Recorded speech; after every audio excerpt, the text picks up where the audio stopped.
The Afghan sun hammered down on the convoy of armored vehicles, crawling through the mountain pass like a physical weight. Inside the 3rd MRAP, Staff Sergeant Ilara Mackenzie pressed her back against the metal wall, feeling the heat radiate through her body armor. At 23, she'd learned to ignore discomfort. In this line of work, comfort was a luxury nobody could afford. Her fingers traced the edge of the brass compass in her pocket, a habit, a ritual. Her father's compass, engraved with coordinates that had meant everything to him, and now meant everything to her. Coordinates that marked a place 6 kilometers from where this convoy would stop, a place where Gunnery Sergeant Garrett Mackenzie had taken his last breath 17 years ago. Nobody on the team knew. Not Chief Warrant Officer Harlan Reeves. Not the other SEALs who treated her with careful, professional courtesy. And especially not Callum Thorne, the primary sniper whose ammunition she carried, whose rifle she maintained, whose every movement she studied like a graduate student dissecting ancient texts. The MRAP hit a pothole, jolting everyone inside. Across from Ilara, Petty Officer Wade Garrison checked his medical kit for the 3rd time. Next to him, Senior Chief Dalton Cross cleaned his breaching shotgun with methodical precision. These men were legends. SEAL Team 7 had operated in this valley for 8 months, conducting operations that had crippled Taliban networks throughout Helmand Province. And she was their ammunition specialist, the person who carried extra magazines, the one who made sure the shooters never ran dry. Ilara had joined the Army straight out of West Virginia coal country, where opportunities came as rarely as compliments, and military service was woven into family history like veins of coal in mountain rock. Her great-grandfather had stormed Normandy. Her grandfather had served 2 tours in Korea. Her father had been a Marine scout sniper until Afghanistan took him in 2007, leaving behind a 9-year-old daughter and a compass that pointed toward vengeance. But vengeance required capability, and capability required skills she wasn't supposed to have. For 18 months, Ilara had watched. She'd observed Callum Thorne's every shot, memorizing his breathing patterns, the way he calculated wind drift, how he adjusted for temperature and elevation. During downtime at the forward operating base, she'd practiced in secret, dry firing in her quarters, mental calculations of ballistic trajectories, physical conditioning that went beyond standard requirements because snipers needed absolute body control. Callum had noticed. Of course he had. A man who could spot a target at 900 yards wasn't going to miss details in his own team. 3 months ago, he'd approached her after she'd been studying a range card he'd left on a table. "You've got the eye, Mackenzie," he'd said, his Idaho drawl as flat as the plains he'd grown up on. "Most people look, you see." That had been the beginning. Informal instruction sessions that started with ballistic theory and evolved into actual trigger time. Callum letting her shoot his M110 during training exercises, correcting her form, teaching her the mathematics of death delivered at distance. The other SEALs had noticed, but said nothing. In special operations, unconventional was standard operating procedure. The convoy slowed, then stopped. Chief Reeves' voice crackled through the comm system. "Dismount in 2. Gear check. We've got a 3-hour patrol to the objective."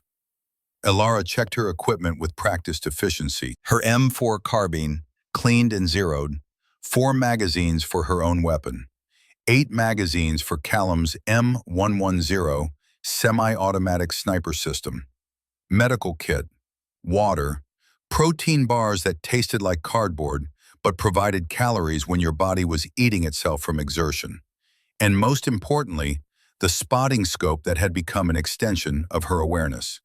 The ramp dropped, flooding the MRAP with blinding sunlight and heat that felt like opening an oven door. Ilara stepped out into Afghanistan, land of mountains, in memory, and men who killed for belief systems older than America itself. The team formed up without words, each SEAL moving to his assigned position. Callum took point as primary scout, his movements fluid despite carrying 60 pounds of gear. Chief Reeves directed traffic with hand signals, his weathered face showing no emotion beneath wraparound sunglasses. Ilara fell in behind Callum, matching his pace, watching his six like her life depended on it. Because his life depended on it, which meant hers did too. They began to climb. The Afghan terrain was beautiful in a hostile, indifferent way. Sharp rocks the color of rust and bone. Sparse vegetation that somehow survived on nothing. Mountains that seemed to touch a sky so blue it hurt to look at directly. This land had broken empires. The British had tried to tame it. The Soviets had bled into it. Now Americans moved through it, trying to accomplish in years what others had failed to do in centuries. 40 minutes into the patrol, Ilara's uniform was soaked through with sweat. The weight of her pack cut into her shoulders, but she'd long ago learned to compartmentalize pain. Pain was just information. It told you that you were still alive, still functioning, still mission capable. Callum raised a fist. The team halted. He'd spotted something. A disturbance in the pattern, some detail that didn't belong. Ilara moved up beside him, staying low, and followed his eye line to a cluster of rocks 300 meters ahead. "Wire," Callum murmured, barely audible. "Possible IED." Chief Reeves called up Dalton Cross, whose specialty was explosives. The big Montana native moved forward with the careful deliberation of a man who knew that one wrong step could scatter him across the landscape. 10 minutes later, Dalton gave the all-clear signal. Not an IED, just debris from an old Soviet mine that had already detonated decades ago. The team moved on. This was combat in Afghanistan. Hours of careful movement punctuated by moments of adrenaline when every rock could hide death and every shadow could conceal an enemy fighter.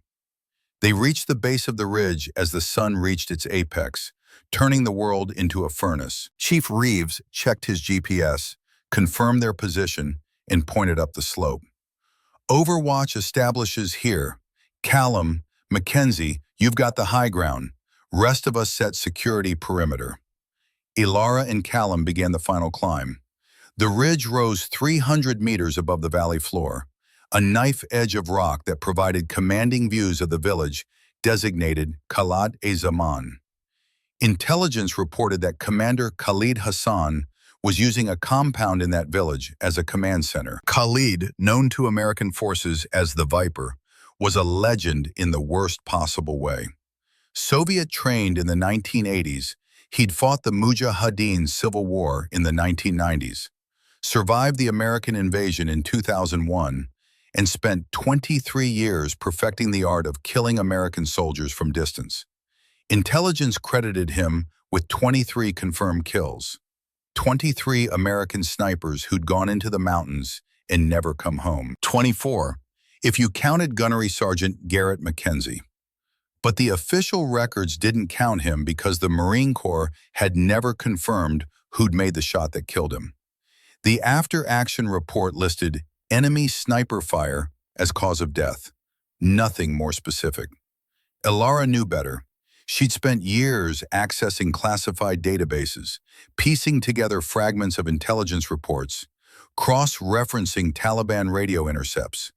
She knew exactly who'd killed her father. And she knew that man was in the village below, 920 yards from where she was about to establish a sniper position. "You good?" Callum's voice pulled her back to the present. "Solid," she replied, keeping her voice neutral.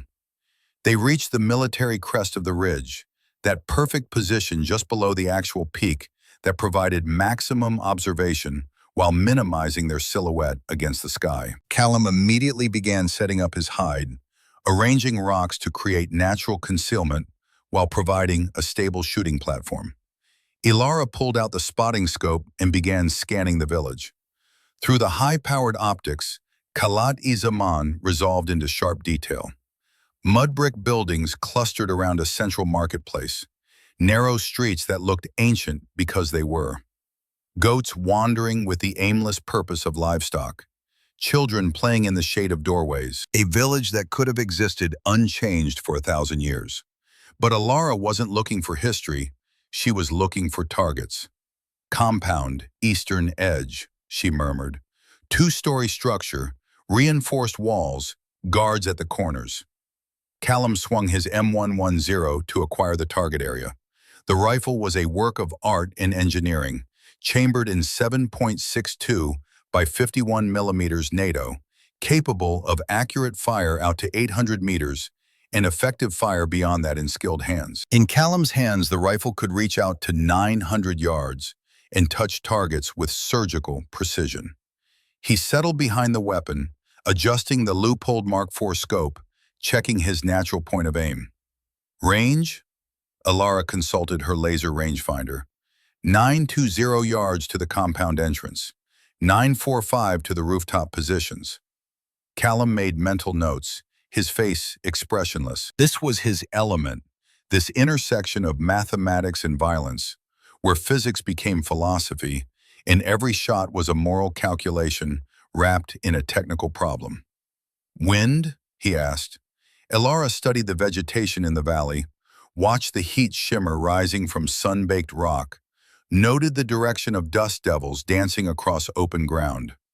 7 miles per hour, quartering left to right, gusting to maybe 9. Callum made a minute adjustment to his scope. Temperature? 94 Fahrenheit. Humidity? Low, maybe 15%. These numbers mattered. Temperature affected powder burn rate, which affected muzzle velocity, which affected bullet trajectory. Humidity affected air density. Wind was never constant, always shifting, requiring continuous adjustment.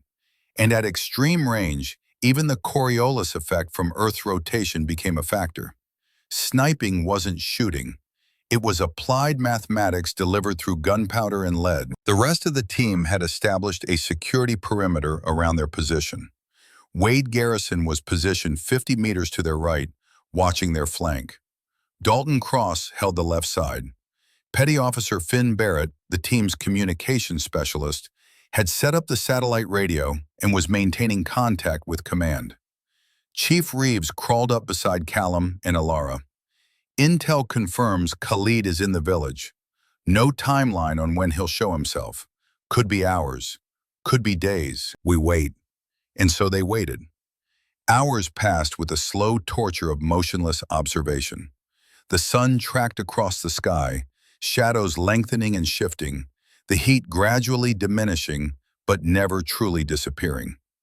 Alara and Callum took turns on the optics, one watching while the other rested eyes that could be damaged by hours of intense focus through magnified glass. They didn't speak much, didn't need to. After months of working together, they developed the kind of wordless communication that came from shared purpose and mutual trust. Around 1400 hours, Callum broke the silence. "Why'd you really join up, Mackenzie?" The question caught her off guard. In all their time together, he'd never asked anything personal. "Family tradition," she replied, keeping it simple. "Bullshit." Callum's voice was soft, without judgment. "Nobody carries themselves the way you do just because of tradition. You move like someone with something to prove." Alara kept her eyes on the spotting scope. In the village below, an old man was leading a donkey through the marketplace. "Maybe I do." "Who you proving it to?" "Myself." Callum was quiet for a long moment. Then, 4 years ago I had a spotter, PFC Brendan Locke. Good kid from Maine. Smart, eager, wanted to be a sniper himself someday. Alara listened, sensing this was important. "We were on overwatch during a village clearing operation. I spotted a high-value target, positive ID, perfect shot. But we didn't have clearance to engage. Command wanted him alive for interrogation." Callum's voice went flat, empty. "I took the shot anyway, dropped the target, but the gunfire gave away our position. Enemy fighters zeroed in on us. Brendan took 3 rounds while we were displacing. Died before the medevac could get there." "That wasn't your fault," Alara said quietly. "Wasn't it? I made a choice. Brendan paid the price." Callum adjusted his grip on the rifle. "That's why I teach you, why I let you shoot, why I share what I know. Because if something happens to me, the mission still needs to get done. And because you're the best natural talent I've seen in 13 years of doing this work. You deserve to know that. Before Ilara could respond, movement in the village caught her attention. Activity, she reported, eye pressed to the spotting scope. Eastern compound, multiple individuals emerging. Callum acquired the target area through his rifle scope. Count, 6, no, 8 personnel, armed, AK-pattern rifles, moving with tactical discipline. This wasn't normal village activity. These men moved like soldiers, like professionals. They established security positions around the compound entrance, while others began unloading crates from a pickup truck. Then a ninth figure emerged from the building. Even at 920 yards, even through the heat shimmer distorting the air, Ilara recognized the distinctive gait. A slight limp in the left leg, legacy of a Soviet grenade that had torn through his thigh in the Panjshir Valley in 1987. Target, she breathed. Center of the compound entrance. Positive identification. That's Khalid. Callum's breathing slowed, his body going absolutely still in the way that preceded a shot. Through his rifle scope, he watched the man who'd killed 23 American snipers. The man who'd turned asymmetric warfare into an art form. The man intelligence agencies had been hunting for 2 decades. Confirm ID, Chief Reeves' voice crackled through their earpieces. Ilara zoomed the spotting scope to maximum magnification. Gray beard, weathered face, distinctive scar tissue around the left eye from an old wound. Confirmed. Commander Khalid Hassan, call sign Viper, 95% certainty. Stand by for engagement clearance, Chief Reeves said, coordinating with command. Callum's finger moved to the trigger guard, waiting. The shot was perfect. Khalid was standing in the open, talking with his men, completely exposed. 920 yards, 7-mile-per-hour wind, slight uphill angle, every variable calculated. Ilara felt her heart hammering. This was it, the moment 17 years of preparation had built toward. The man who'd killed her father was in the crosshairs, and all they needed was 3 words from command. Cleared to engage. But something felt wrong. Ilara swept her spotting scope across the village, looking for the source of her unease. Rooftop, empty. Alley entrance, clear. Market area, civilians going about their business. Then she saw it. A glint of light from a window, not sunlight reflecting off glass. Glass didn't exist in most Afghan villages. This was light reflecting off something smooth and curved, something like a scope lens. Callum, she said quietly, rooftop, northeast corner, 11 o'clock from target. He shifted slightly, scanning. Got it. Possible fighting position. Ilara kept searching. Another glint, different rooftop, then another, and another. Her blood went cold. Multiple positions, she reported, voice tight. 6, no, 8. Rooftop emplacements with crew-served weapons. This isn't a hideout. Callum saw it too. PKM machine guns, RPG teams, all positioned to create overlapping fields of fire, all aimed at the ridge where SEAL Team 7 had established their overwatch. Chief, Callum transmitted, his voice urgent but controlled. This is a trap. Target is bait. We've got multiple heavy weapons positions oriented on our location. Recommend immediate extraction. Chief Reeves didn't hesitate. All elements break contact. Fighting withdrawal to Rally Point Bravo. Move now. But it was already too late. The first RPG launched from a position they hadn't spotted, a dry creek bed 400 meters from their location. The rocket motor screamed across the valley, trailing white smoke. Incoming, Wade Garrison shouted. The round impacted 30 meters below their position, the explosion sending rock fragments and dust cascading over them. Before the debris settled, 3 more RPGs launched simultaneously. The ambush had been perfectly planned. Khalid hadn't been bait, he'd been the trigger. The moment SEAL Team 7 revealed their position by preparing to engage, the trap had sprung. Callum immediately shifted from hunting to survival. His rifle barked 3 times in rapid succession, 3 different positions, 3 threats neutralized. RPG teams, prioritize! Ilara fed him a fresh magazine, her hands moving with practiced efficiency despite the chaos. Around them, the rest of the team was returning fire, trying to suppress the enemy long enough to execute a fighting withdrawal. But there were too many. 50, maybe 60 Taliban fighters, all in prepared positions, all with pre-sighted firing lanes. This wasn't a hasty ambush. This was a deliberate operation, planned and rehearsed specifically to kill American Special Operations Forces. Chief Reeves was on the radio, calling for close air support, for quick reaction forces, for anything that could shift the balance. But the nearest Apache gunships were 15 minutes out. The team didn't have 15 minutes. Moving, Dalton Cross shouted, sprinting from his position toward a cluster of rocks that offered better cover. He'd made it 10 meters when the PKM fire found him. Rounds stitched across his body armor, spinning him around. He went down hard. Wade Garrison immediately began crawling toward the fallen SEAL, medical kit already in his hands. But the enemy fire was too intense. He had to take cover behind an outcropping, pinned down, unable to reach the wounded man. Callum continued engaging targets with mechanical precision. 1 shot, 1 kill. Another shot, another fighter down. But for every enemy he eliminated, 2 more appeared. The mathematics of combat were brutal and simple. 8 Americans against 60-plus Taliban in prepared positions meant the Americans were going to lose unless something changed.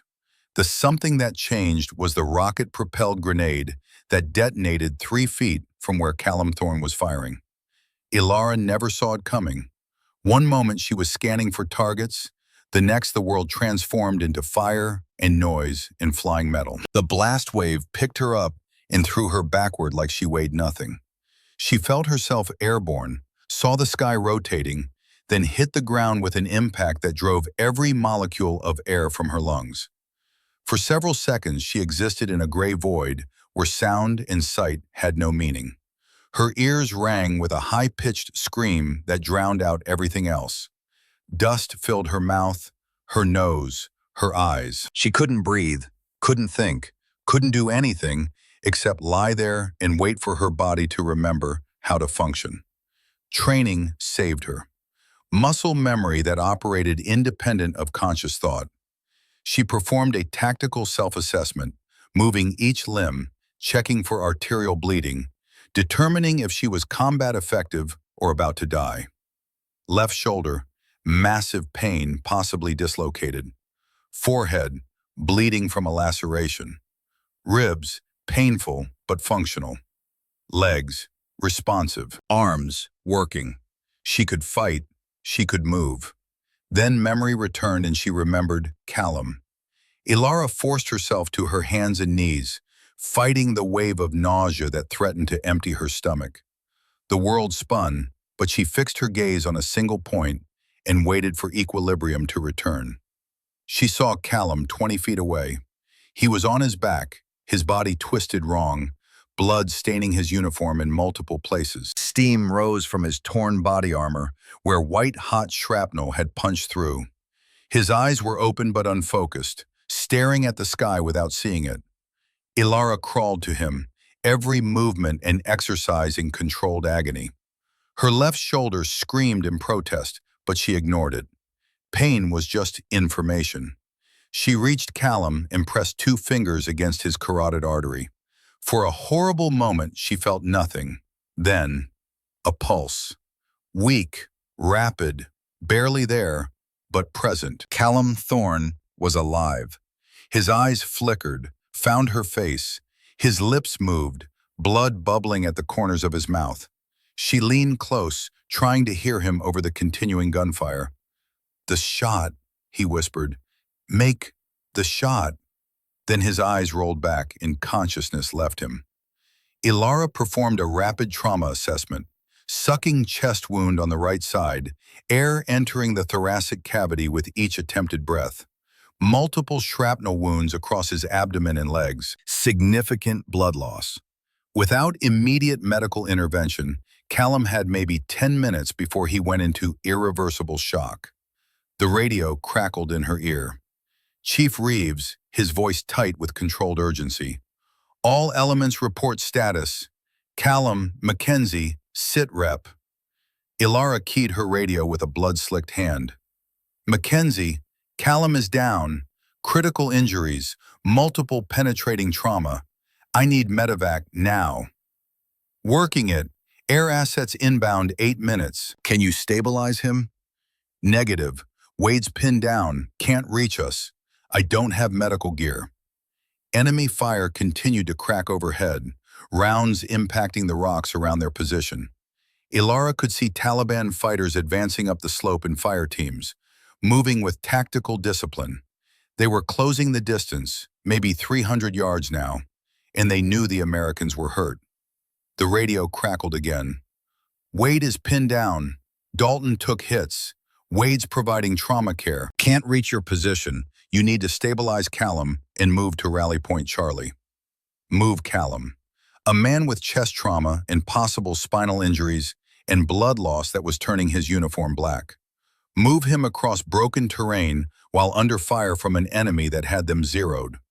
The mathematics of the situation were brutal. Wade couldn't reach them. The rest of the team was scattered and suppressed. Air support was still minutes out, and the Taliban fighters were advancing, closing the distance with every passing second. Ilara looked at Callum, dying in front of her. Looked at the enemy fighters, 300 yards away and getting closer. Looked at the M110 rifle lying 3 feet away, somehow intact despite the explosion that had nearly killed them both. The decision crystallized with perfect clarity. She couldn't save Callum, not with her limited medical training and zero equipment. But she could buy time, could keep the enemy from overrunning their position long enough for help to arrive. Could do the one thing she'd spent 18 months training for. She could make the shots. Ilara reached for the rifle. The weight of it settled into her hands like destiny. 18 months of observation, hundreds of hours of secret practice, countless sessions where Callum had taught her everything he knew about the art of precision shooting. All of it had been building to this moment. She pulled the rifle to her shoulder, feeling the stock settle against her cheek in a position that felt more natural than breathing. Through the scope, the world resolved into sharp clarity. She could see individual fighters, see their faces, see the confidence in their movements as they advanced on what they thought was a defeated enemy. The first target was a squad leader at 640 yards, directing his men with hand signals. Ilara's crosshairs settled on his chest. She remembered Callum's teaching. Breathe in for 4 counts, hold for 2, exhale for 6, let the shot break between heartbeats. She exhaled. The rifle barked. Through the scope, she watched the squad leader drop like someone had cut his strings. The men around him froze, confused, looking for the source of the shot. Ilara chambered another round and shifted to the next target. A PKM gunner at 720 yards, setting up his weapon on a bipod. Headshot. The fighter collapsed behind his machine gun. A third target. Radio operator at 580 yards, calling in coordinates. Center mass. He went down, the radio flying from his hands. The advancing Taliban fighters scattered, diving for cover. Their confident advance turned into scrambling chaos. They'd expected wounded, disorganized Americans. They'd gotten precision fire from someone who'd learned from the best and was now demonstrating exactly how much she'd learned. Ilara worked the rifle with mechanical efficiency, target to target, shot to shot. Each round a mathematical problem solved in real time. Wind speed times distance divided by bullet velocity, adjusted for temperature and elevation, and the dozen other variables that separated a hit from a miss. She wasn't thinking. Thinking was too slow. She was operating on pure, trained instinct, her body and the rifle moving as one integrated weapon system. Chief Reeves' voice in her ear. Mackenzie, whatever you're doing, keep doing it. You just bought us breathing room. Breathing room. Such a simple phrase for the difference between life and death. Ilara shifted her aim to a cluster of fighters gathering behind a low wall, clearly preparing for another push. She put 3 rounds into the group in rapid succession. The would-be assault scattered before it could form. In the distance, she could hear the distinctive sound of helicopter rotors, the Apache gunships, inbound, bringing salvation in the form of 30mm chain guns and Hellfire missiles. But the Taliban weren't done yet. Through her scope, Ilara saw movement on a rooftop in the village, a figure climbing into position, carrying a long rifle. Not an AK-47, something purpose-built for distance shooting. The figure settled behind the weapon, and Ilara felt a chill run through her. She recognized the distinctive profile of an SVD Dragunov sniper rifle, and she recognized the man holding it, even at 780 yards. The same limp, the same gray beard, the same scar tissue around the left eye. Commander Khalid Hassan had entered the fight. For a moment, sniper and sniper looked at each other across 3/4 of a mile of Afghan landscape. Two professionals who understood that in the next few seconds, one of them was going to die. Khalid fired first. The 7.62 by 54 R round from the Dragunov cracked past Ilara's head, missing by 8 inches, close enough that she felt the pressure wave, close enough to know that he'd read her position perfectly. She returned fire immediately, her shot punching a fist-sized hole in the wall beside Khalid's position. He rolled away, disappearing behind cover, and Ilara lost visual contact. She swept her scope across possible positions, looking for him, knowing he was doing the same thing. This was the duel Khalid had been preparing for. Not against Callum Thorne, experienced SEAL sniper, against Ilara Mackenzie, the ammunition carrier who'd become something more in a moment of desperate necessity, against the daughter of the man he'd killed 17 years ago. Because Ilara suddenly understood with perfect clarity that Khalid knew exactly who she was. The ambush hadn't been about killing a SEAL team, it had been about killing her, finishing what he'd started when he'd put a bullet through Gunnery Sergeant Garrett Mackenzie's heart. The compass in her pocket suddenly felt heavier than the rifle in her hands. "Come on," she whispered to the scope, to the desert, to the ghost of her father. "Show yourself." And Khalid did. He appeared on a different rooftop, elevated position, 890 yards away. The angle was severe, the range was extreme, and he had the advantage of height. He was settling into shooting position, the Dragunov's muzzle swinging toward where Wade Garrison was trying to provide medical aid to Dalton Cross. Khalid was going to shoot the medic, going to kill the man trying to save a wounded SEAL, going to prove that mercy was weakness, and weakness deserved death. Ilara had maybe 2 seconds before he fired. The mathematics scrolled through her mind with crystalline clarity. Range, 890 yards. Wind, 11 miles per hour, gusting to 14. Angle, 38 degrees uphill. Temperature, 94 Fahrenheit. Humidity, 15%. All these variables feeding into ballistic calculations that determined exactly where the bullet would be 2 seconds after it left the barrel. Callum had taught her this, had drilled it into her until the numbers became instinct. Extreme angles change your holdover. Trust the math, Mackenzie. Trust the math. She trusted the math. Her breathing slowed. The world narrowed to just the crosshairs in the target. She could see Khalid's finger moving to his trigger, could see Wade Garrison 50 yards below, completely exposed and unaware of the threat. Ilara exhaled, let her heart beat twice, and squeezed the trigger between the beats. The 175-grain Sierra Match King left the barrel at 2,700 feet per second. It traveled for just over 2 seconds, covering the distance while fighting wind and gravity in air resistance. 890 yards of flight time, where 1,000 variables could turn a perfect shot into a clean miss. The bullet struck Commander Khalid Hassan's rifle receiver with perfect precision, the impact destroying the Dragunov's action and turning it into an inert piece of metal and wood. Secondary fragments caught Khalid in the shoulder and hand, spinning him away from the rooftop edge. He'd live, but his rifle was destroyed, his shoulder was wounded, and his mystique of invincibility had just been shattered by an American woman who wasn't supposed to be capable of making that shot.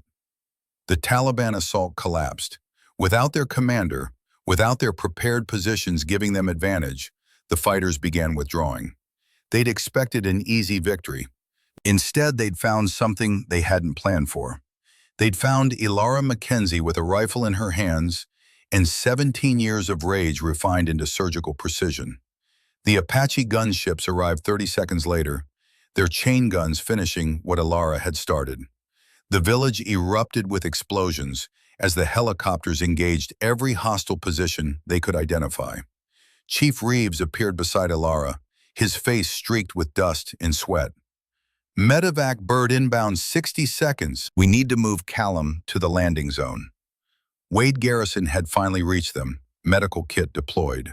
He was working on Callum with desperate efficiency, applying pressure bandages, starting an IV, doing everything possible to keep the wounded sniper alive long enough to reach surgical facilities. Ilara set the rifle down gently, reverently. Her hands were shaking now, the adrenaline that had kept her steady during the fight, draining away and leaving her feeling hollow and weak. She looked down at Callum. His face was gray, his breathing shallow and rapid. But he was breathing. He was alive. And that was enough. The Black Hawk medevac helicopter thundered overhead, its rotor wash kicking up a blinding storm of dust. Ilara helped Wade load Callum onto a stretcher, then helped carry him to the landing zone. Every step was agony. Her shoulder felt like someone was driving nails through the joint, but she didn't let go. Wouldn't let go, not until Callum was safe. As the helicopter lifted off, Ilara looked back at the village one final time. Through the smoke and dust, she could see a figure standing on a distant rooftop, 700 yards away, too far for her to make out details without optics. But she knew who it was. Commander Khalid Hassan, watching, wounded but alive, defeated but not destroyed. Their eyes met across the distance, two snipers who now understood they were linked by blood and violence in a war that wouldn't end until one of them was dead. Ilara touched the compass in her pocket. Soon, Dad, she thought. Soon. The helicopter banked hard, and the village disappeared from view. Part one of her mission was complete. Callum was alive. The team had survived. But the war was just beginning. The world returned in fragments. Sound first, a high-pitched ringing that drowned everything else. Then sensation, pain radiating from her left shoulder in waves that made her stomach clench. Then sight, blurry and doubled, the Afghan sky swimming above her like she was looking through water. Ilara Mackenzie forced herself to focus, forced her training to override the chaos her nervous system was broadcasting. She ran through the tactical self-assessment checklist that had been drilled into her until it became automatic. Breathing, functional, though her ribs screamed with each inhalation. Vision, clearing, the double images resolving into single objects. Hearing, coming back, the ringing fading enough to let other sounds through. Extremities, left arm barely responsive, right arm working, both legs functional. Combat effective, barely, but functional enough. The memories crashed back, the RPG impact, the blast wave, the sensation of flying through air that had turned solid as concrete. And Callum. Ilara rolled onto her right side, using her good arm to push herself up. Every movement sent fresh lightning through her shoulder, but she gritted her teeth and forced herself vertical. Pain was just information. Right now, that information was telling her she had a dislocated shoulder and possibly cracked ribs. Not life-threatening. She could function. She found Callum 15 feet away, and her heart stopped. He wasn't moving, wasn't breathing, wasn't anything except a broken shape on the ground. His uniform dark with blood, his body positioned at angles that bodies shouldn't bend. Ilara crawled to him, her left arm useless, dragging herself across rock and dirt that tore through her uniform. She reached him and pressed 2 fingers against his carotid artery, searching for the pulse that would mean life, or the absence that would mean she'd failed. For 3 eternal seconds, she felt nothing. Then, faint as whisper, she felt it. A pulse. Weak, irregular. The kind of pulse that said a man was hovering on the edge of the cliff and could fall either direction, depending on the next few minutes. Callum's eyes were closed, his face slack. Blood bubbled from his mouth with each shallow breath. Ilara recognized the signs immediately from her combat lifesaver training. Sucking chest wound, air entering the thoracic cavity, collapsing the lung, creating pressure that would eventually stop the heart. He needed a chest seal, needed a needle decompression, needed a fully equipped trauma team and a surgical suite, needed things that were minutes or hours away when he had seconds. Enemy fire continued to crack overhead. The ambush that had started when Khalid revealed himself was still in full effect. Ilara could hear the distinctive rattle of PKM machine guns, the deeper boom of RPG launches, the overlapping chaos of a firefight where her team was outnumbered and outgunned. Through the smoke and dust, she could see Taliban fighters moving. Not the scattered rabble that poorly trained militias became under fire. These men moved with tactical discipline, fire teams advancing while others provided suppressive fire. Khalid had trained them well. The radio crackled in her ear, Chief Reeves' voice tight with controlled urgency. All elements, status report, Callum, Mackenzie, respond. Ilara keyed her mic with a shaking hand. Mackenzie, Callum is critical. Multiple penetrating wounds, sucking chest wound, unconscious. I need Wade here now. There was a pause, filled with the sound of gunfire. Then, Wade is pinned down. Dalton took hits. Wade's providing trauma care. Can't reach your position. You need to stabilize Callum and move to Rally Point Charlie. Move Callum. A man with chest trauma and possible spinal injuries and blood loss that was turning his uniform black. Move him across broken terrain while under fire from an enemy that had them zeroed. The mathematics of the situation were brutal. Wade couldn't reach them. The rest of the team was scattered and suppressed. Air support was still minutes out, and the Taliban fighters were advancing, closing the distance with every passing second. The decision was made in the space between heartbeats. She crawled to the rifle, every movement an exercise in controlled agony. Her left shoulder was completely non-functional now, the joint grinding in ways that made her vision gray at the edges. But her right arm worked. Her right hand could grip. She could shoot. The M110 felt heavier than she remembered, or maybe she was just weaker. She pulled it to her shoulder, settling the stock against her cheek, her eye finding the scope with muscle memory that operated independent of conscious thought. Through the magnified optics, the battlefield resolved into sharp detail. She could see individual Taliban fighters advancing in a skirmish line, could see their faces, young and old, all carrying the hard certainty of men who believed God was on their side. The first target was a squad leader at 640 yards, moving from cover to cover while directing his men with hand signals. Ilara's crosshairs settled on his chest. She remembered Callum's teaching, remembered the hundreds of hours watching him shoot, the practice sessions where he'd corrected her form, the mathematical precision of ballistics calculated in real time.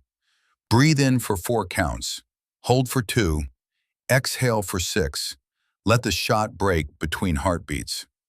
She exhaled slowly, feeling her heart beat twice, and squeezed the trigger between the beats. The rifle bucked against her shoulder, the recoil sending fresh agony through her injured side. Through the scope, she watched the squad leader drop. The men around him froze, looking for the threat, confusion replacing confidence. Ilara worked the charging handle, chambering another round. The mechanical action was smooth, practiced, the kind of movement that happened faster than thought. She shifted to her next target, PKM gunner at 720 yards, setting up his machine gun on a bipod. The weapon was a crew-served beast that could tear apart their position in seconds. Couldn't let him get set. Elara adjusted her aim, compensating for wind and distance. The gunner was focused on his weapon, unaware he was in someone's crosshairs. She centered the reticle on his head and fired. The 175-grain bullet crossed 720 yards in just over a second. The gunner collapsed behind his weapon, his body going instantly slack. Third target, radio operator at 580 yards, hunched over his handset, probably calling in coordinates for indirect fire. Center mass shot. He went down, the radio flying from his hands. The Taliban advance faltered. 3 men down in 10 seconds, all precision shots from an enemy they couldn't see. The fighters scattered, diving for cover, their organized advance turning into defensive chaos. Elara kept shooting, target to target, shot to shot. Each round a mathematical problem solved in the space between heartbeats. Wind speed times distance divided by bullet velocity, adjusted for temperature and air density and elevation, and the dozen other variables that separated hitting from missing. She wasn't thinking. Thinking was too slow. She was operating on pure, trained instinct, her body and the rifle moving as a single, integrated system. Every hour of secret practice, every lesson from Callum, every calculation and adjustment and correction was distilled into this moment. This was what her father had done, what Callum did, what real snipers did when everything else stripped away and only the mission remained. Chief Reeves's voice crackled in her ear. "Mackenzie, whatever you're doing, keep doing it. You just bought us breathing room." Breathing room meant time. Time meant the Apaches could arrive. Time meant Wade could stabilize Dalton and move to their position. Time meant Callum might survive long enough to reach a surgeon. Time was measured in bullets, and Elara was spending them with surgical precision. She shifted her aim to a cluster of fighters gathering behind a low wall, clearly preparing for another coordinated push. 3 shots in rapid succession. The assault element scattered before they could organize, men diving for cover as rounds impacted around them. Her ammunition was running low. She'd started with 80 rounds in 4 magazines. She was on her 3rd magazine now, maybe 15 rounds left. Had to make them count. Through the scope, she saw movement in the village below. A figure climbing onto a rooftop, carrying something long and purpose-built. Not an AK-47, not a PKM, something else. The figure settled into position, and Elara's blood went cold. Even at 780 yards, even through the heat shimmer and dust, she recognized the distinctive profile of an SVD Dragunov sniper rifle. The weapon had been the Soviet answer to American precision shooting, a semi-automatic platform that could reach out to 800 meters in trained hands. And the man holding it was the most trained hands Afghanistan had produced. Commander Khalid Hassan had entered the fight. Elara watched through her scope as Khalid settled behind his rifle. He moved with the economy of motion that came from decades of experience, every movement purposeful and precise. He was scanning, searching, looking for the American sniper who just torn apart his carefully planned ambush. For a moment, their eyes met across 780 yards of hostile terrain. 2 professionals who understood that in the next few seconds, one of them was going to die. Khalid fired first. Elara saw the muzzle flash and dove sideways on pure instinct. The 7.62 by 54 R round from the Dragunov cracked past where her head had been a fraction of a second earlier. Close enough that she felt the pressure wave. Close enough to know that Khalid had read her position perfectly. She rolled behind a cluster of rocks, her shoulders screaming, and brought the M110 up. Through the scope, she searched for Khalid's position. He'd moved, displaced after his shot, doing exactly what she would have done. This was different from shooting Taliban fighters. They were soldiers, dangerous and determined, but not specialists. Khalid was a sniper. 40 years of combat experience, trained by Soviets who'd learned their craft in the crucible of the Eastern Front. 23 confirmed kills against American snipers who thought they were the best in the world. 24 if you counted her father. Ilara swept her scope across possible positions, looking for any sign of movement, any glint of light off glass, any disturbance in the pattern. Khalid was doing the same thing, both of them hunting each other across a landscape that offered 1,000 hiding places. There, a shadow that was slightly wrong, a darkness in a window that moved against the wind. Ilara centered her crosshairs and waited, patient as stone, for confirmation. Khalid appeared for just a moment, checking a sightline, and Ilara fired. Her round punched through the wall 6 inches from where his head had been. Close, but close didn't count in this game. Khalid disappeared again, and she'd lost him. The duel had entered its second phase. Both snipers knew where the other one generally was. Now it became a question of who could get a clear shot first, who could read the other's movement, who could think 3 steps ahead while staying absolutely focused on the present moment. Ilara's radio crackled. Apaches inbound 90 seconds. Stay down, danger, close fires coming in hot. 90 seconds. The helicopters would bring salvation in the form of 30mm chain guns and Hellfire missiles. But 90 seconds was an eternity in a sniper duel. Khalid knew the Apaches were coming. He'd be calculating his own timeline, knowing he had one chance to make the shot before American air power turned the battlefield into an inferno. Through her scope, Ilara caught movement. Not Khalid, but fighters repositioning around the village. And among them, being pushed forward at gunpoint, she saw something that made her heart sink. Wade Garrison. On his knees, hands zip-tied behind his back, a fighter holding an AK to his head. The radio crackled with Wade's voice, strained but controlled. They got me during Dalton's evac. Chief, do not abort air support. Complete the mission. Chief Reeves' response was immediate. Negative, we don't leave people behind. But Ilara understood the calculus. The Taliban were using Wade as a shield against the Apache strike. They knew Americans wouldn't risk killing their own, knew it bought them time to regroup, to escape, to survive to fight another day. Then Khalid appeared on a different rooftop.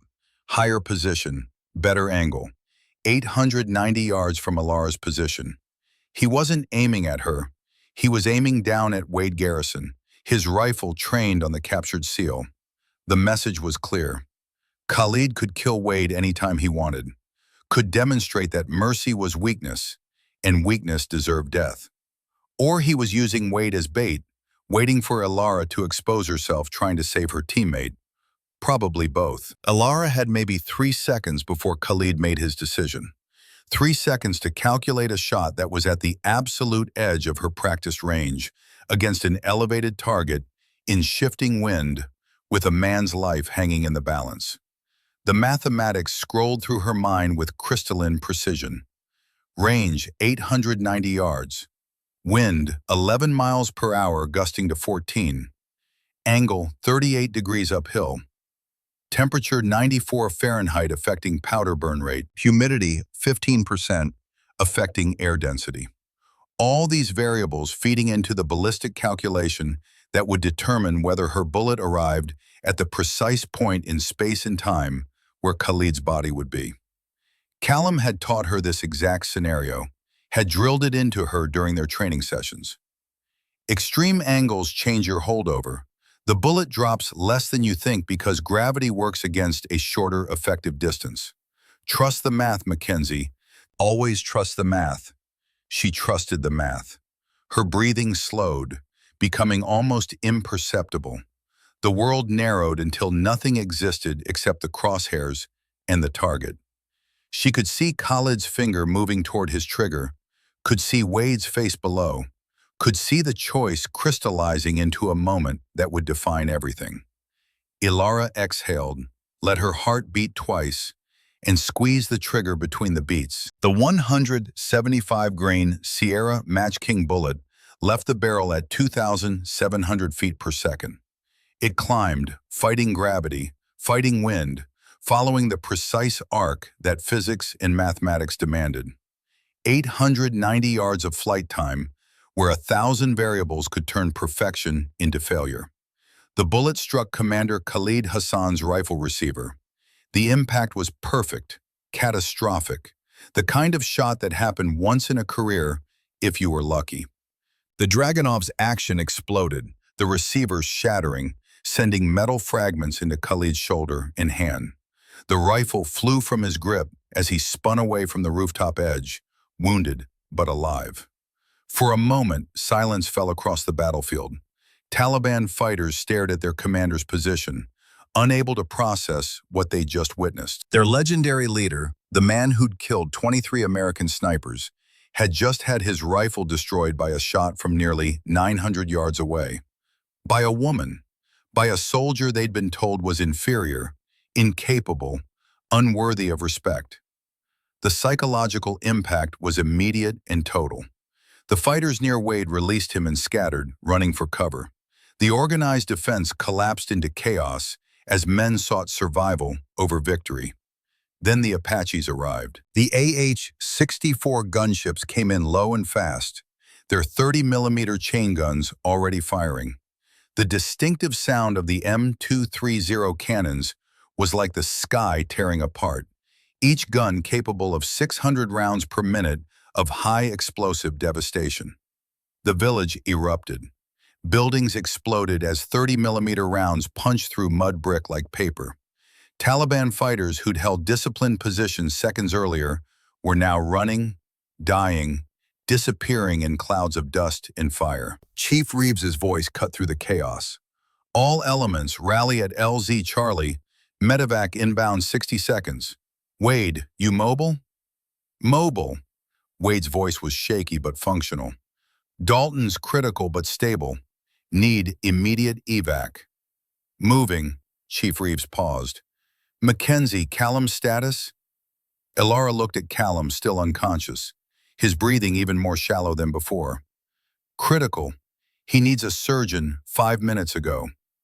Roger, get him to the LZ. Garrison, assist Mackenzie with casualty movement. Wade appeared through the smoke and dust, his face bruised, his wrists still showing marks from the zip ties. But he was moving, functional, already pulling his medical kit. He dropped beside Callum and made a quick assessment. Tension pneumothorax. Wade's hands were already moving, pulling out a needle decompression kit. Left lung collapsed. If I don't fix this now, he'll code before we reach the bird. Elara watched as Wade performed the procedure with practiced efficiency. A 14-gauge needle inserted into the second intercostal space, releasing the pressure that was crushing Callum's lung. The effect was immediate. Callum's breathing eased slightly, his color improving from gray to merely pale. Good for transport, Wade said, but he needs a surgeon, now. Together they rigged a makeshift stretcher from equipment webbing and poncho liners. Every movement was agony for Elara, her dislocated shoulder grinding, but she didn't let go, wouldn't let go. They'd started this mission together, they'd end it together. The movement to the landing zone was 200 meters of hell. Broken terrain, loose rock, all while carrying a wounded man and taking sporadic fire from Taliban fighters who hadn't gotten the message that the battle was over. The Apaches provided cover, their guns silencing resistance before it could become dangerous. The Black Hawk medevac helicopter was already on the ground when they arrived, rotors screaming, dust blowing in blinding clouds. The flight medics grabbed Callum's stretcher and pulled him aboard, immediately starting IVs and connecting monitors. Elara climbed in after him, collapsing onto the metal floor. Her shoulder had gone beyond pain into a nauseating ache that made her vision swim. Chief Reeves pulled himself aboard, followed by Wade with Dalton on another stretcher, then the rest of the team. The helicopter lifted off, banking hard, the village receding below them. Through the open door, Elara could see smoke rising from multiple impact points where the Apaches had worked. Could see the ridge where she'd made the shot that changed everything. And standing on a distant rooftop, 700 yards away, she could see a figure. Even without optics, she knew who it was. Commander Khalid Hassan, wounded but alive, watching the helicopter carry away the Americans who'd ruined his ambush, watching Alara Mackenzie, who'd wounded him, destroyed his rifle, shattered his reputation with a single, impossible shot. Their eyes met across the distance. A promise passed between them, unspoken but absolute. This wasn't over. Khalid had killed her father 17 years ago. She just humiliated him in front of his men, wounded him, proven that he wasn't invincible. One of them was going to die before this was finished. They both knew it. The helicopter banked again, and the village disappeared from view. Ilara turned away from the door and looked at Callum. The medics were working frantically, their faces tight with concentration. One of them had his fingers on Callum's carotid, monitoring pulse. The expression on his face made Ilara's stomach clench. "Pulse is thready," the medic called out. "BP dropping, 80/40. He's going into shock." "How long to the FOB?" another medic asked. 12 minutes. He might not have 12 minutes. The medics worked faster, pushing fluids, applying pressure to bleeding wounds, doing everything they could with the limited equipment available in a flying helicopter. But Ilara could see the numbers on the monitor, could see Callum's vital signs sliding toward the red zone, where machines started alarming and survival became unlikely. She reached out with her good hand and gripped Callum's arm. His skin was cold, clammy, the texture of a man losing the fight against his injuries. "Stay with us," she whispered. "You don't get to die on me, Thorn. I just learned everything you taught me. I need you to see what I do with it." Callum's eyes didn't open. His breathing didn't change. But his fingers twitched slightly under her grip, and Ilara chose to believe that meant he'd heard her. The flight to FOB Sharana was the longest 12 minutes of Ilara's life. Every second was measured in the beep of heart monitors, the hiss of oxygen, the controlled urgency of medics who knew they were racing death and losing. Twice the monitor flatlined. Twice the medics performed CPR, shocking Callum's heart back into rhythm. Each time his vital signs returned weaker than before. When the helicopter finally touched down, a full trauma team was waiting. They pulled Callum from the bird and ran toward the field hospital, the surgeon already barking orders before they'd cleared the rotor wash. Ilara tried to follow, but a nurse grabbed her good shoulder and steered her toward a different tent. "You need treatment too, Sergeant. That shoulder's dislocated, and you've got a head laceration that needs suturing." "I need to know if Callum makes it." "You'll know, but right now you need to let us fix you." The nurse was gentle but firm, the kind of medical professional who'd learned that combat soldiers needed to be managed like patients and commanded like troops. She guided Ilara to an exam table and began cutting away her uniform to assess the damage. The shoulder reduction was agony. The doctor counted to 3, then pulled and rotated in one smooth motion that made Ilara see stars. She felt the joint pop back into place, the relief immediate despite the residual pain. 20 stitches for the forehead laceration. X-rays showing cracked ribs but no fractures. Mild concussion. Extensive bruising. Nothing life-threatening. Nothing that wouldn't heal.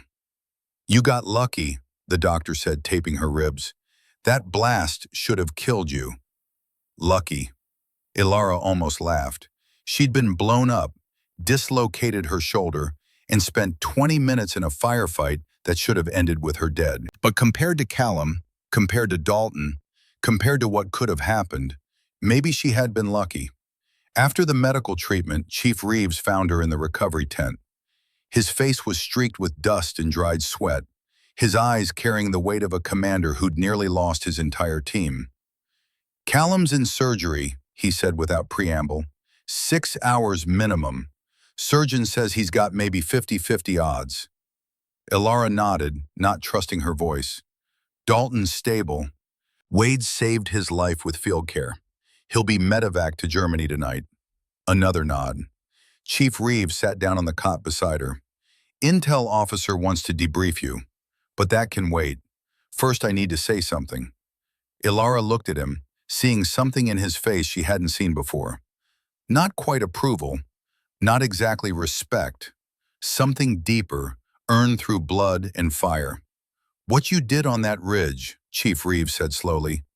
I've been doing this job for 19 years. I've seen good snipers. I've seen great snipers. I've never seen anyone make the shots you made under those conditions. Callum taught me well.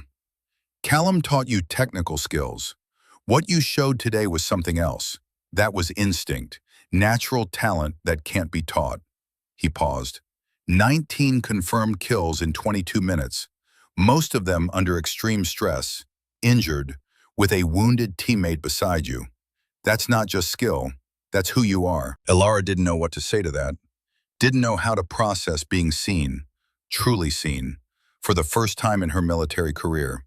Not as the ammunition carrier, not as support personnel, as the sniper she'd always known she could be. There's something else, Chief Reeves continued. Intelligence intercepted Taliban radio traffic during the extraction. He pulled out a tablet and brought up a transcript. The text was in Pashto, with English translation below. Elara read the highlighted section and felt ice water flood her veins. The daughter came, Mackenzie's daughter. Allah grants me revenge. The words were attributed to Commander Khalid Hassan, transmitted just before the ambush was sprung. He knew, Elara whispered. He knew who I was. Apparently so, Chief Reeves studied her face. Want to tell me why a Taliban commander has personal knowledge of your family history? There was no point in lying now. The truth was going to come out anyway. My father was Gunnery Sergeant Garrett Mackenzie, Marine Scout Sniper, killed in action 17 years ago in Helmand Province. The after-action report listed cause of death as enemy sniper fire. Chief Reeves was quiet for a long moment. And you think Khalid was the shooter? I know he was. I've spent years cross-referencing intelligence reports, building a case. Khalid was operating in that sector. His call sign appeared in Taliban communications around the time of my father's death. He collected trophies from his kills. Did you know Khalid would be at that village when you volunteered for this deployment? It was the question that mattered. The one that would determine if she'd manipulated her way into position for personal revenge, or if this had been coincidence. No, sir. I knew Khalid operated in Helmand Province. That's why I requested this assignment. But I didn't know he'd be the target. Didn't know the ambush was specifically designed to kill me. Chief Reeves absorbed this, his face unreadable. Finally, the shot you made, 890 yards, extreme angle, against Khalid's rifle. You hit the receiver, destroyed the weapon without killing him. Yes, sir. Could you have killed him if you'd aimed center mass instead of at his rifle? Elara met his eyes. Yes, sir, I could have. Why didn't you? It was a question she'd been asking herself since she squeezed that trigger. Why not end it? Why not kill the man who'd murdered her father, who'd orchestrated an ambush to kill her, who'd spent decades killing American soldiers? Because Wade was exposed, she said finally. If I'd killed Khalid, his men might have executed Wade. And because, she paused, searching for the right words. Because I needed him to know, to understand that he'd been beaten, that his legend was broken, that a woman he'd tried to kill had wounded him, destroyed his rifle, and lived to tell about it. Chief Reeves nodded slowly. That's called psychological warfare. Humiliation is sometimes more effective than elimination. He stood up, preparing to leave. The Bronze Star with Valor device is being written up. You'll also be offered a slot in Scout Sniper School, if you want it. Accelerated course, 8 weeks instead of 12. I want it. Thought you might. He reached the tent flap, then turned back. One more thing. When Callum wakes up, assuming he does, he's going to want to know what happened after he went down. Make sure you're the one to tell him. He earned that. Then Chief Reeves was gone, leaving Elara alone with her thoughts, in the ghost of her father, in the memory of Commander Khalid Hassan's eyes, across 700 yards of hostile ground. 6 hours later, a surgeon found Elara in the dining facility, staring at a tray of food she hadn't touched. The surgeon's scrubs were stained with blood, his face lined with exhaustion. "Sergeant Mackenzie? I'm Dr. Brennan. I just finished working on your teammate." Elara was on her feet before he finished speaking. "How is he?" "Alive. Barely." Dr. Brennan sat down heavily. "He took shrapnel in his right lung, liver, and intestines.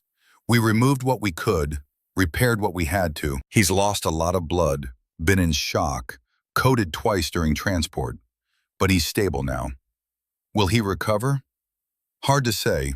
He'll be medevaced to Landstuhl, Germany within 24 hours for follow-up surgery and rehabilitation. Long-term, he's looking at months of recovery. Whether he'll be fit for full duty again? The doctor shrugged. That's above my pay grade. Elara felt something loosen in her chest. Stable meant alive. Alive meant a chance. A chance meant she hadn't failed. Can I see him? Briefly, he's sedated, won't be conscious for hours, but you can sit with him. Callum looked small in the hospital bed, tubes and wires connecting him to machines that beeped softly in the quiet room. His face was pale, his breathing assisted by a ventilator, but his heart was beating. His chest was rising and falling. He was alive. Elara pulled up a chair and sat beside him. She didn't know what to say, didn't know if he could even hear her, but she needed to speak anyway. "You told me to make the shot," she said quietly. "So I did. 19 confirmed kills. Khalid wounded, his rifle destroyed. The team got out. Mission accomplished." She paused, watching his chest rise and fall. "You were right. I do have something to prove.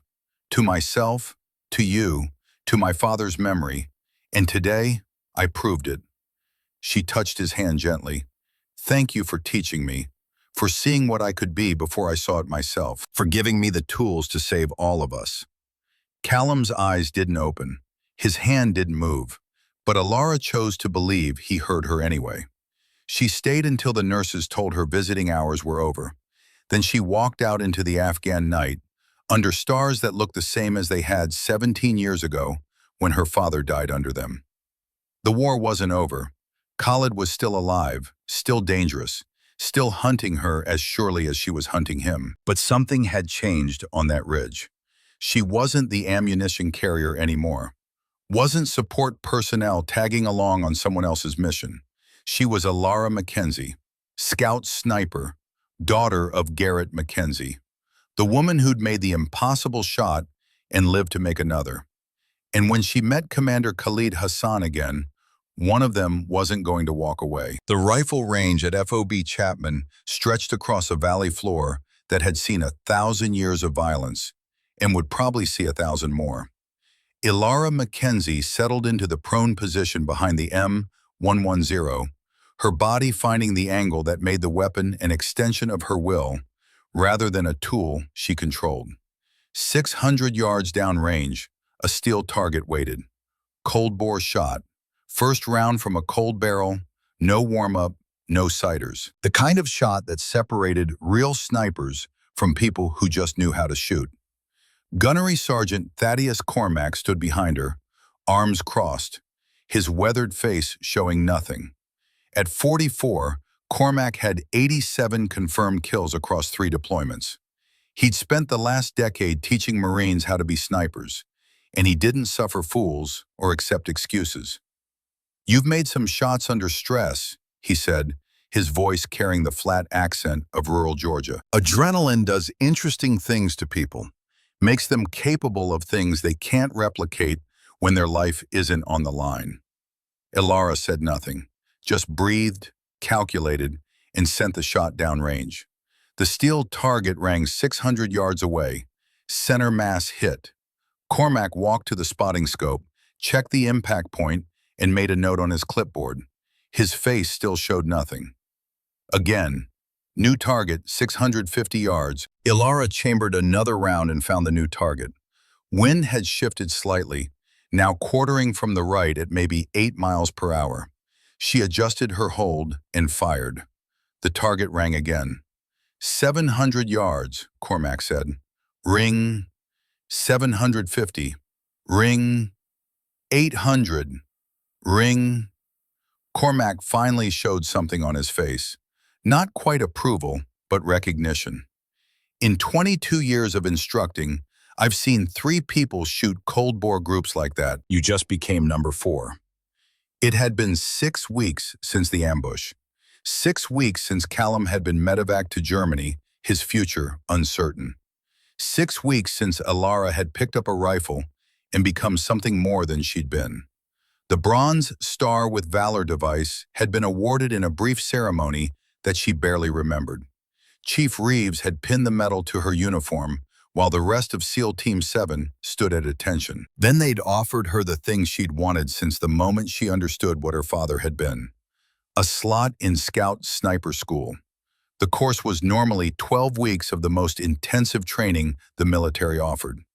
They'd condensed it to 8 weeks for her, an accelerated program that assumed she already had the basics and just needed the advanced skills in official certification.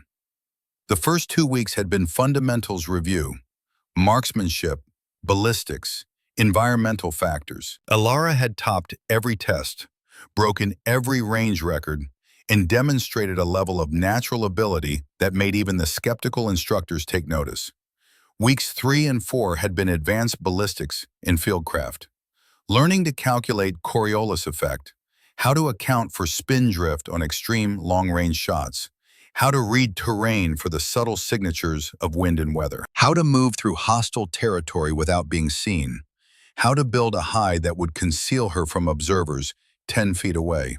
She'd scored 98 out of 100 on the wind reading test, missing only 2 subtle shifts that even Cormac admitted were borderline impossible to detect. The previous course record had been 91. Weeks 5 and 6 had been stalking exercises, moving through terrain while trained observers tried to spot her, getting close enough to take a simulated shot without being detected. Alara had completed all 6 exercises without being spotted once. The final stalk, she'd gotten within 150 yards of 3 Marine instructors who'd been specifically looking for her. "You move like a ghost," one of them had said afterward, equal parts impressed and unsettled. Now, in weeks 7 and 8, they were testing her under stress. Physical exhaustion, psychological pressure, scenarios designed to replicate the chaos and fear of actual combat. They wanted to see if her performance on that ridge had been an anomaly driven by adrenaline, or if she could replicate it on command. After the cold bore shooting, Cormac led her to an obstacle course. Full combat load, 50-pound ruck, rifle, body armor. Run the course, then immediately transition to shooting positions. 6 targets, distances from 400 to 900 yards. You've got 90 seconds to engage all targets after completing the course. Alara shouldered the pack, checked her gear, and waited for the signal. Go! She ran. The obstacle course was a deliberate hell designed to exhaust even fit soldiers. Climbing walls, crawling under wire, carrying heavy loads up steep inclines. Her shoulder, still healing from the dislocation, screamed in protest. Her ribs, cracked from the explosion, sent lightning through her torso with each breath. She ignored it all. Pain was just information. 3 minutes and 40 seconds later, she crossed the finish line and dropped into the first shooting position. Her heart was hammering at 180 beats per minute. Her hands were shaking. Her breathing was ragged. Every instinct screamed to rest, to recover, but the timer was running. She forced her breathing to slow, found the first target through the scope, and fired. The steel rang at 400 yards. She transitioned to the second position, found the next target at 550 yards, and engaged. The bullet struck home. Target 3 at 620 yards. Hit. Target 4 at 780 yards. Hit. Target 5 at 840 yards. Hit. The final target was at 900 yards, the extreme edge of the M110's effective range. At this distance, after physical exhaustion, with her heart rate still elevated and her hands still shaking, the shot was borderline impossible. Alara settled into the position, forced her heart rate down through sheer will, calculated wind and distance, and all the variables that mattered, and sent the shot. The steel rang. 6 for 6 in 83 seconds. Cormac walked over with the spotting scope data. He studied her target impacts, made notes, and finally looked at her with something that might have been respect. The stress shoot is designed to have a 70% pass rate, he said, meaning you can miss 2 targets and still pass. In the history of this course, 4 people have gone 6 for 6. You just became number 5. He paused, then added, and you did it faster than any of the other 4. The psychological evaluation came 2 days before graduation. Staff psychologist Dr. Evelyn Hartwell was a civilian contractor, a woman in her 50s with sharp eyes and a demeanor that suggested she'd heard every story soldiers could tell and wasn't impressed by any of them. "Tell me about your father," she said, cutting straight to what mattered. Elara had known this was coming. Gunnery Sergeant Garrett Mackenzie, Marine Scout sniper, killed in action, Helmand Province, 17 years ago. By Commander Khalid Hassan, the same man you encountered during the ambush that killed nobody, but nearly killed Petty Officer Thorne. "Yes, ma'am," Dr. Hartwell made a note. "You had a clear shot at Commander Hassan. You chose to destroy his rifle instead of killing him. Why?" "Tactical considerations. My teammate was exposed. Killing Khalid might have prompted his men to execute the hostage." "That's the official answer. What's the real one?" Elara met the psychologist's eyes. "I needed him to know he'd been beaten, that his reputation was broken, that he'd underestimated me and paid for it. So it was personal. Everything in war is personal, ma'am. The difference is whether you let it compromise your judgment." Dr. Hartwell leaned back in her chair. "You've demonstrated remarkable compartmentalization, exceptional ability to function under stress, natural talent that instructors describe as once in a generation." She paused. "I'm also seeing indicators of someone with unresolved trauma using professional excellence as a coping mechanism." "Is that a problem, ma'am?" "Depends. Are you seeking to honor your father's memory or avenge his death?" It was the question Elara had been asking herself for 6 weeks. The question she'd been asking for 17 years, really, since the day 2 Marines in dress blues had knocked on her door and told her 9-year-old self that Daddy wasn't coming home. "Both," she said finally. "I want to be as good as he was. Better, if possible. And yes, I want the man who killed him to face consequences. But I'm not going to compromise missions or endanger teammates to satisfy personal revenge." Dr. Hartwell studied her for a long moment. Then she signed the evaluation form. "Recommend approval for sniper designation, with continued monitoring for indicators of revenge motivation affecting judgment." On the final day of the 8-week course, Elara stood in formation with 11 other graduates. 2 were women, 10 were men. All of them had survived training that washed out 60% of candidates. All of them had earned the right to call themselves Scout Snipers. Gunnery Sergeant Cormac walked down the line, presenting each graduate with their certificate and sniper qualification badge. When he reached Elara, he stopped. "Staff Sergeant Mackenzie, overall score, 97.8%. Highest in class. Highest I've seen in 6 years of instructing." He pinned the badge to her uniform. "You're the real deal. Don't waste it." "No, sir." After the ceremony, Elara found a message waiting. Callum had called from Landstuhl Medical Center in Germany. She found a satellite phone and returned the call. His voice was weaker than she remembered, but the determination in it was unmistakable. "Heard you topped the class. You taught me well. I taught you mechanics. What you've got, that's something else." He paused, and she could hear the pain medication slurring his words slightly. "They're telling me 6 more months of recovery, maybe a year before I'm cleared for operations, if I'm cleared at all. You'll make it back. Maybe, maybe not. Lung capacity isn't what it was. Chronic pain. Body doesn't bounce back like it used to." Another pause. "But you know what?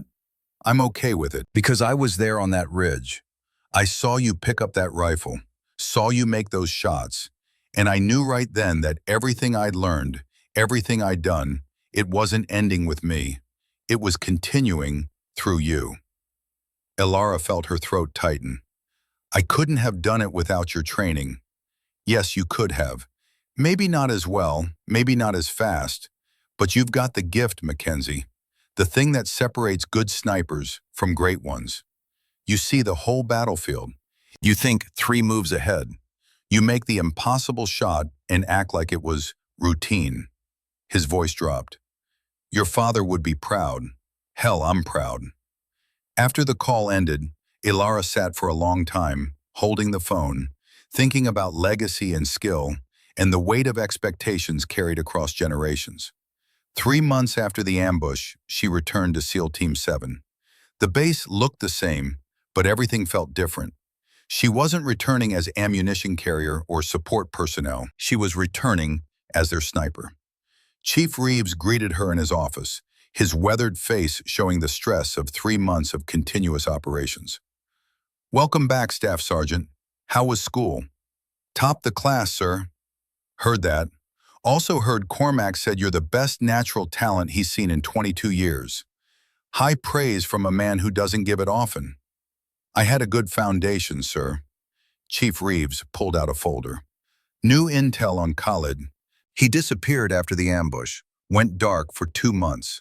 Our sources say he was recovering from the shoulder wound you gave him, but 3 weeks ago, he resurfaced, and he's been busy.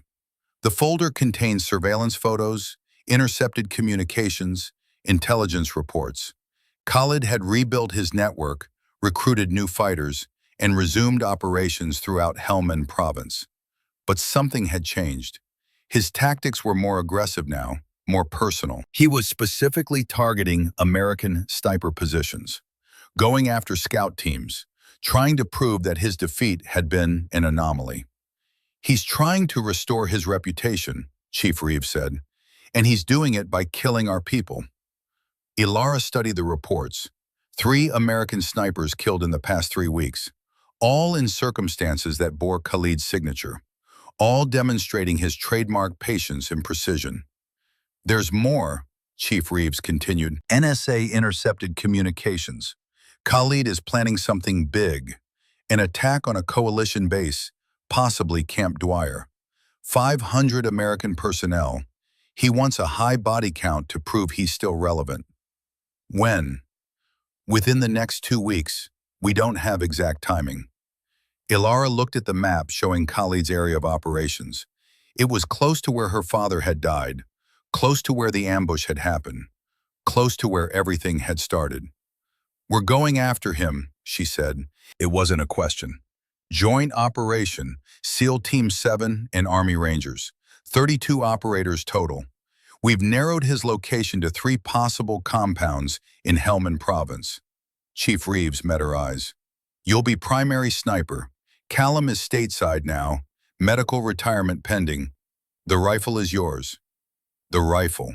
Callum's M110 that had become hers when she'd picked it up on that ridge and used it to save everyone's life. The weapon that had transformed her from support personnel to the most dangerous piece on the board. There's one more thing, Chief Reeves said. Latest intel says Khalid is holding 4 American contractors hostage, civilian workers who were captured during a convoy ambush. He's planning to execute them as part of his demonstration. He pulled out another photo. The location made Ilara's blood run cold. Kalat-i-Zaman, the same village where the ambush had happened. The village that was 6 kilometers from where her father had died. He chose the location deliberately, Chief Reeves said. He knows you'll come. He's counting on it. This is a trap designed specifically for you. Ilara studied the map, calculating fields of fire, approach routes, positions that would give advantage or disadvantage. It was absolutely a trap. Khalid had spent 3 months planning how to kill her, and he'd chosen the perfect location to do it. When do we leave? She asked. Chief Reeves almost smiled. 18 hours. Briefing at 0600. The mission brief was comprehensive. Satellite imagery, human intelligence, intercepted communications, everything they could gather about Khalid's position and capabilities. The compound in Kalat-i-Zaman was fortified, with 40 to 50 fighters, multiple heavy weapons positions, and clear fields of fire covering all approaches. The plan was complex but straightforward. Rangers would breach from the south, drawing attention and suppressing resistance. SEAL Team 7 would hit from the west, moving to secure the hostages. And Alara would be on overwatch from the ridge, the same position where everything had changed 3 months ago, providing precision fire support. Rules of engagement are weapons-free, the mission commander said. This is a hostile force holding American citizens. We're authorized to use lethal force to secure the hostages and eliminate the threat. After the briefing, Alara prepared her equipment with the ritual precision that calmed pre-mission nerves. The M110 cleaned and serviced until every component moved with mechanical perfection. 8 magazines of 175-grain Sierra Match King ammunition, spotting scope, rangefinder, weather station for precise atmospheric readings, and her father's compass, the brass worn smooth from 17 years of handling, the coordinates still sharp and clear. She opened the compass and found the letter tucked inside. She'd kept it there since the day the Marines had given it to her, her father's last words written 3 days before he died. Alara, if you're reading this, I didn't make it home. Know that every shot I took was to protect those who couldn't protect themselves. The rifle is a tool of justice in righteous hands. I see that righteousness in you. Be brave, be sure, be deadly when it counts. Love always, Dad. Be deadly when it counts. The infiltration to the ridge took 4 hours of careful movement through terrain that seemed determined to kill them through sheer hostility. Sharp rocks, loose scree, elevation that stole breath and burned legs. But SEAL Team 7 moved with the practiced efficiency of professionals who'd done this 1,000 times. They reached the ridge just as dawn began painting the eastern sky in shades of red and gold. Alara and Chief Reeves, who'd insisted on being her spotter for this mission, moved to the exact position where she'd fought 3 months ago. The bullet scars were still visible in the rocks. Dark stains that might have been blood, might have been rust, might have been both.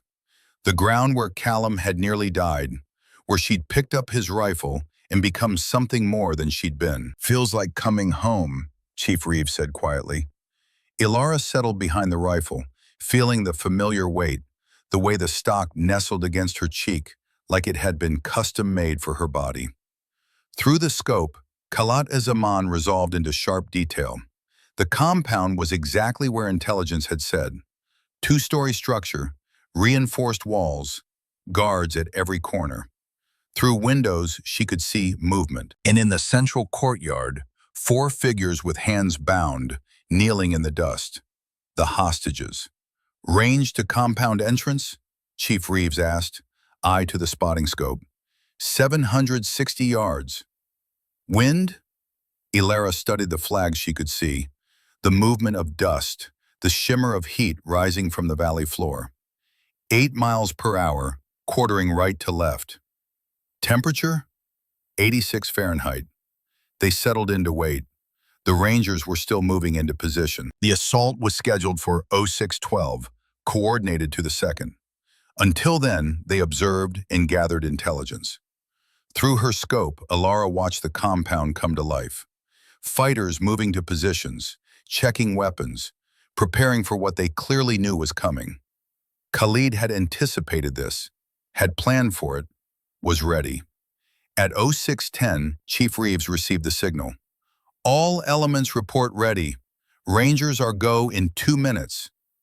Alara's breathing slowed. Her heart rate dropped. The pre-combat calm that separated professionals from amateurs settled over her like a familiar coat. At 0612 exactly, the Rangers breached the compound's southern wall with explosive charges. The blast echoed across the valley, followed immediately by the crackle of gunfire as the assault force pushed through the breach. The compound erupted. Taliban fighters poured from buildings, moving to defensive positions, engaging the Rangers with coordinated fire. This wasn't a rabble. These were trained soldiers who'd rehearsed this exact scenario. SEAL Team 7 hit the western wall seconds later, blowing their own breach and pushing into the compound. The plan was working. The enemy was bracketed, caught between two assault forces. Then Alara saw movement on the compound's highest rooftop, a figure emerging from a doorway carrying a long rifle. Even at 760 yards, even through the chaos of combat, she recognized him instantly. Commander Khalid Hassan had entered the fight. He moved to a position overlooking the courtyard where the hostages were kneeling. His rifle, a new SVD Dragunov to replace the one she destroyed, swung toward the hostages. The message was clear. If the assault succeeded, he'd execute the hostages before he could be stopped. Would kill 4 Americans as his final act, proving that sometimes you couldn't save everyone. "I've got Khalid," Alara reported. "He's positioning to execute hostages." "Can you take the shot?" Chief Reeves asked. "Yes." "Then take it." But Alara hesitated. Something felt wrong. Khalid was too exposed, too obvious. A man who'd survived 40 years of combat didn't make mistakes like that. Then she understood. He wasn't making a mistake, he was making a choice. Khalid wanted her to shoot, wanted her to reveal her position. Because somewhere in the compound, hidden among the fighters and chaos, he had a counter-sniper team positioned to kill whoever took that shot. "It's bait," she said. "He's drawing me out." "Can you make the shot without exposing yourself?" "No, the angle requires me to rise above this rock. 2 seconds of exposure, maybe 3. "That's all a good sniper needs," Chief Reeves said grimly. Ilara's mind raced through the calculations. Khalid knew her position, had probably known it since she'd established the hide, had positioned his counter-sniper team specifically to cover this exact piece of ground. If she rose to make the shot, she'd be dead seconds later. But if she didn't take the shot, 4 Americans would die. The mathematics were brutal and simple. Her life against theirs, 1 against 4. The calculation every sniper had to make eventually. Through the scope, she watched Khalid settle behind his rifle. Watched 760 yards in just over a second, crossing the space between vengeance and justice with mechanical precision. Commander Khalid Hassan dropped, the Dragunov falling from his hands. Through the scope, Alara saw him collapse, saw the massive chest wound, saw the finality of the shot. Then she saw the muzzle flash from a window 300 yards to the left. Khalid's counter-sniper team, exactly where she'd known they would be. She shifted positions, moving 20 feet to the left to change her exposure profile.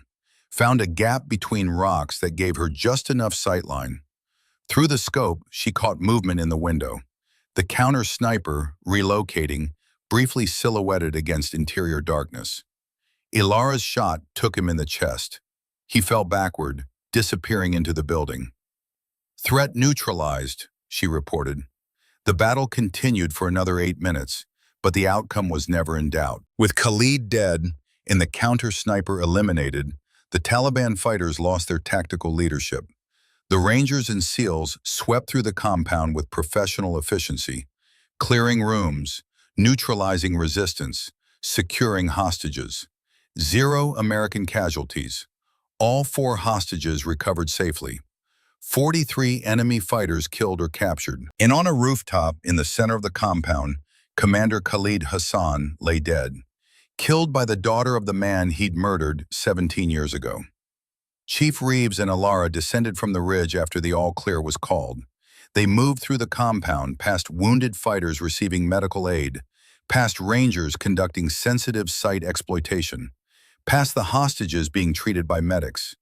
They climbed to the rooftop where Khalid had fallen. He lay on his back, eyes open and unseeing. The entry wound centered perfectly in his chest. A clean shot, a professional shot, the kind of shot that honored the craft even as it ended a life. Chief Reeves began searching the body, looking for intelligence materials. What he found made him pause. a length of chain around Khalid's neck, and hanging from it, 2 sets of military dog tags. He handed them to Alara without comment. The first set was weathered, the stamping faded but still legible. Gunnery Sergeant Garrett Mackenzie, USMC. Her father's tags, taken as a trophy 17 years ago, worn as proof of a kill, a symbol of superiority. The second set was newer, stamped with information that made Alara's blood run cold. PFC Brendan Locke, U.S. Army, Callum Spotter. The man who died 4 years ago when Callum took an unauthorized shot. Khalid had killed him too, collected his tags as another trophy. Alara removed both sets of dog tags and clutched them in her fist. 2 lives taken, 2 families destroyed, 40 years of killing refined into an art form that Khalid had practiced with dedication and skill. And now he was dead, killed by someone who'd learned from the best and become better than anyone had expected. Mission complete, Chief Reeves said quietly. Alara looked at the tags, then at Khalid's body, then at the sunrise painting the mountains in shades of gold. Yes, sir. Mission complete. 6 months later, Alara stood in front of a classroom at Fort Benning, Georgia. The sign outside read, Scout Sniper Instructor Course. Inside, 12 students sat in neat rows, notebooks ready, eyes forward. 2 of the students were women, 10 were men. All of them had graduated from Scout Sniper School. All of them wanted to learn how to teach others. My name is Staff Sergeant Alara Mackenzie, she began. I'll be your primary instructor for the next 8 weeks. Before we start, I want to tell you a story about the first time I picked up a sniper rifle under combat conditions. She spent the next hour walking them through the ambush, the decision to pick up Callum's rifle, the shots she'd made, the lessons she'd learned. She didn't glorify it, didn't make it sound easy or heroic. She told them the truth about fear and pain and the weight of responsibility that came with being the person who made the shots that determined whether teammates lived or died. The rifle is a tool, she concluded, one of the most precise tools humans have ever created. But tools require skill, and skill requires dedication.